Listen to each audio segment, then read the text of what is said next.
So you got yourself a brand new Apple silicone-based M1 Mac. It could be a MacBook Air, a MacBook Pro, or a Mac Mini. One of the first conversations that comes up when people are either shopping for one or they've already bought one is that they only have two Thunderbolt 4 ports. Now, some people misconstrue these and assume that they're USB-C ports, but no, they're Thunderbolt 4 ports, which are extremely powerful if you know how to use them right. Now, I'm not going to get too much into the difference between USB-C and Thunderbolt 4 in this video. I'll save that for another video. But today I'm going to show you how to maximize your Thunderbolt 4 ports on your brand new Apple M1 silicone-based Macs. As a matter of fact, these tips will circle back all the way to 2016 with any Thunderbolt 3 based Mac. Let's get after it. Aloha, I'm Doc Rock, your content creation coach.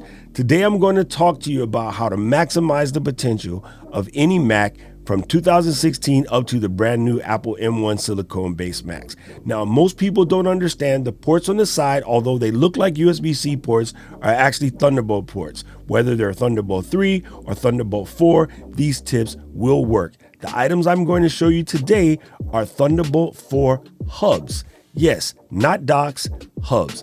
I know there's a difference and it confuses people, but let me explain.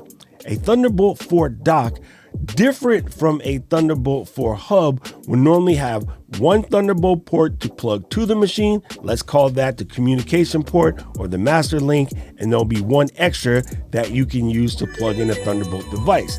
That normally for most people isn't enough ports. One of the cool things that came out with Thunderbolt 4 is the ability to hub the Thunderbolt bus. Now, what that means is you can take a device like this. This is the CalDigit Element 4 hub, and plug in 3 additional Thunderbolt devices, not taking away the one that you use for the master connector. Again, on most docks, that connector is occupied by the cord that needs to talk to the computer. Now, on the market right now, there's a couple that came out, but these are the top ones right here that I have with me today, and I'm going to show you a little bit more about these. This is the OWC Thunderbolt 4 hub. This is the Anker Thunderbolt 4 hub, and this is the CalDigit Thunderbolt 4 hub. On surface, they're kind of sort of basically the same, but let me get after some things. As I flip these up so that you can see, the OWC and the Anker are basically identical twins.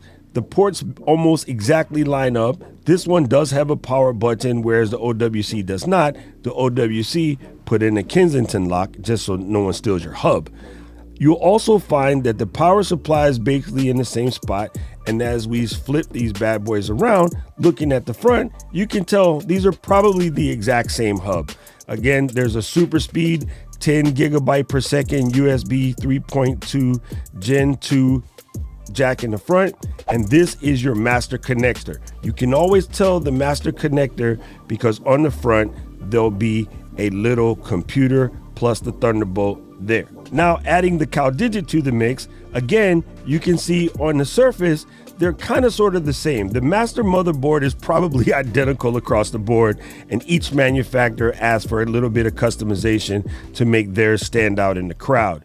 So again, you can see the ports basically line up and the power supply basically line up. And as a matter of fact, it looks as if the OWC and the CalDigit could probably interchange power supplies. They also look very much the same. But as we flip these guys over, the one thing that CalDigit brought to the table is instead of having one super speed 10 gigabyte per second port in the front, the one thing you'll notice about the CalDigit on the front is it has 4 10 gigabyte per second USB 3.2 Gen 2 super speed ports. They're not blue. I guess it's a design thing, but these are as fast as the ones you see on the OWC and the Anker. The only other difference, which is to me the home run for the CalDigit, is they put the transmission or the communication one on the side. So what that does is it gives you the ability to connect differently. I kind of like that as opposed to having it on the front. I find it kind of odd that it's on the front on the OWC and the Anker.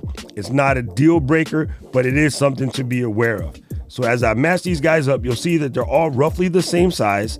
Again, the OWC and the Anchor seem to be identical twins. Now, let's get back into another major difference that you'll see. So the cow digit works either way. It actually has little rubber feet that comes with it, so you can use it this direction or this direction, depending on what you need to fit in your desk. So on their specs, they call it reversible. It's kind of funny. The OWC has a definitive top and bottom because of the rubber feet there on the bottom. And the Anchor also has a rubber slide on the bottom, which means there is no, you can't really reverse it. You are stuck with, these guys are stuck facing up, whereas this guy can flip either direction, and that could come in handy according to your space. The last thing to separate these guys apart, and I'll do them in order, the Anchor comes with a 100-watt power supply. The OWC comes with a 110-watt power supply, and the Cow Digit comes with a 150-watt power supply.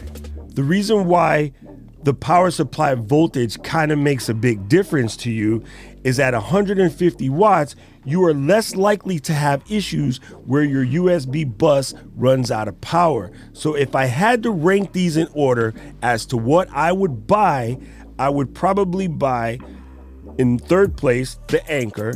The design's a little bit beefier, it's a little bit bigger, it's beautiful, but it only comes with a 110-watt power supply. That may not be a deal breaker for you. That doesn't mean don't get it. It's a wonderful device, but I prefer more power, so we're going in that order. Then it would be the OWC. The size is dope. I like the little rubber feet on the bottom. Again, this and the Anchor are identical twins, probably manufactured in the same factory. I'm almost willing to bet, but this guy comes with that next power supply up at 110, and then Cow Digit, because of the extra ports in the front and the bigger power supply, this guy is hands down the winner. This guy comes again with a 150-watt power supply and 4 10 gigabyte per second super speed USB 3s and the same 3 extra Thunderbolts on the back. So the cool thing about Thunderbolt 4 hubs is they do allow that hub capability. Now let's talk real quick about compatibility. These should work on any Mac with Big Sur or higher. They also should work on any iPad or iPad Pro 4th generation and above. They will work on modern Windows machines because one of the reasons for moving to Thunderbolt 4 from Thunderbolt 3 was to add the Windows people to the party. So as long as you have a Mac 2016 or higher, including the new Apple M1 silicone-based Macs, or you have a modern Windows machine with Thunderbolt 3, or you have an iPad Pro or iPad 4th gen, you should be able to use these with no issue. Now, the other thing that comes in handy and why these are super powerful, Thunderbolt 4 brings daisy chaining capability. So you could daisy chain multiple of these guys together, but you could also daisy chain them with something like the Cow Digit T3 Plus, which is an altogether different device that we can talk about. So what that means is you can use the hub for maximum connectivity to get many of your fast moving things like your drive, something like this Western Digital Black high-speed drive or my Sabrin Extreme Rocket. Those guys will move really quickly on these, or something like your monitor. Now, one caveat on the Apple M1 monitors, you can only add one Thunderbolt based display. The other display will have to go into an HDMI port. That's an important fact to know, but you can run 2 monitors on there. Actually, you can run up to 6, but that's a different video. You need to have one Thunderbolt oriented Mac, period. That's just the way that it works for now. Maybe Apple will change that. That's the once over. Again, in order, I would say get the Anchor, the OWC, then the Cow Digit. It's not that one's any better than the other per se. Performance-wise, they've been the same. I've tested hard drives, I've tested connectivity, plug, unplug, how fast, monitors, how fast. Everything's basically the same. The only difference is really design and power supply. I hope that helped you out. If you want to know more, make sure you hit the subscribe button and ring that bell. You can also ask questions down in the comments. Now watch the video that's coming up on screen next. Hooray!